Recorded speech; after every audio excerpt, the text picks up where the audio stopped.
आई बाबा किती दृष्ट असतात ना. प्रत्येकाला असं वाटतं की आई बाबा आपल्याला काही ना काहीतरी सांगतच असतात. त्यांच्या भल्यासाठी सांगतात हे त्यांच्या लक्षात येत नाही. आज आपण अशी एक गोष्ट बघणार आहोत. एका जंगलात एक चिमणी आणि चिमण्या राहत होते. त्यांचा संसार खूप छान असतो. त्या दोघांना सुंदर पिले होतात. आई बाबा म्हणून ते नेहमी सगळी काळजी घेत असतात. त्यांना वेळेवर चारा, पाणी सर्व काही देत असतात.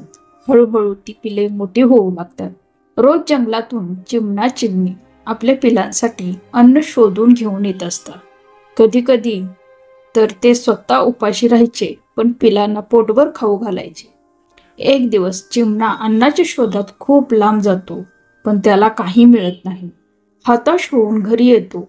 भुकेने व्याकुळ झालेल्या पिलांना पाहून खूप रडतो. चिमणा चिमणीची पिल्ली आता मोठी होऊ लागतात, पण त्यांना आयते खाण्याची सवय लागलेली असते. चिमणी विचार करते, आता पिलांना स्वतःची सोय स्वतः करता आली पाहिजे. मग ती रोज आपल्या पिलांना घरट्यातून ढकलून देते.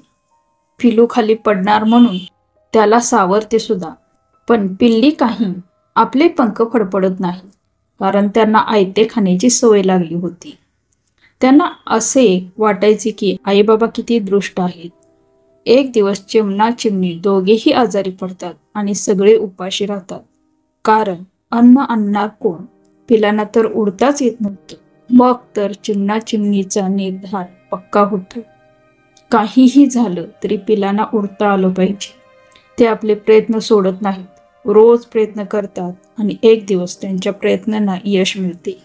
पिल्ली उडायला शिकतात, स्वतःचे अन्न स्वतः मिळवतात.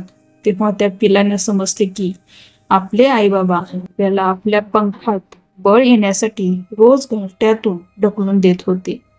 आपले आई बाबा दृष्ट नाहीत, तर ते आपल्याच भल्याचा विचार करत असतात.